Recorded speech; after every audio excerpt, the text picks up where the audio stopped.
د ایمان له قبلېدو وروسته پر مسلمان څو عبادتونه فرض کیږي چې تر ټولو مهم لمونځ دی. لمونځ په هر مسلمان باندې فرض دی، که امیر وي که غریب وي، مسافر وي که مقیم وي، روغ وي که رنځور وي، نارینه وي که ښځینه وي، ځوان وي که بوډا وي، د امن په حالت کې وي او که د ویرې په حالت کې. دا ټولو اوقاتو کې لمونځ فرض دی. که څوک په ولاړه نشي کولی هغه دې په ناسته وکړي، که څوک رکوع او سجده نشي کولی لمونځ دې په اشاره باندې وکړي، که څوک غسل او اودس نشي کولی تیمم دې وکړي او لمونځ دې وکړي. خو د لمانځه کول په هر حال کې ضروري دي تر څو چې د ژوند ساه موجوده وي د لمانځه پرېښودلو اجازه نشته. هغه عملونه چې انسان دوزخ ته لیږدوي په هغو کې یو ډیر مهم سبب د لمانځه پرېښودل دي.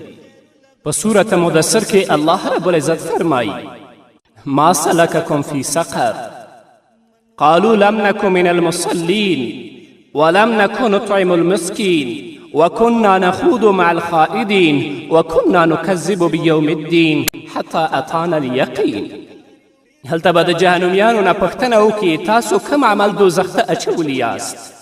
دوزخیان به ووایي موږ نه وو لمونځ کوونکو څخه، یعنې په دنیا کې موږ مونځ نه کوه او نه مو مسکینانو ته خواړه ورکول، او موږ به له خوشې بحث کوونکو سره په چټي بحث مشغوله وو، او موږ به د قیامت ورځ دروغ بلله تر څو چې موږ ته مرګ راغی. د قیامت په ورځ به تر هر څه وړاندې د لمانځه پوښتنه کیږي. که د چا د لمانځه حساب سم وښود هغه به بریالی وي، او که د لمانځه حساب خراب و نو له سختې ناکامي او ناهیلي سره به هغه مخامخ شي. رسول الله صلی الله علیه وسلم فرمایي هغه عمل چې انسان کفر او شرک ته ګډوي هغه د لمانځه پرېښودنه ده. همدارنګه رسول الله صلی الله علیه وسلم فرمایي څوک چې لمونځ په پابندي سره کوي نو لمونځ به د هغه لپاره د قیامت په ورځ نور، دلیل، برهان او د خلاصون سبب وګرځي، او څوک چې لمونځ نه کوي د هغه حشر او پاڅون به له فرعون، حامان او ابی بن خلف سره وشي، او هغه لپاره به نور، دلیل او د خلاصون سبب هم نه وي.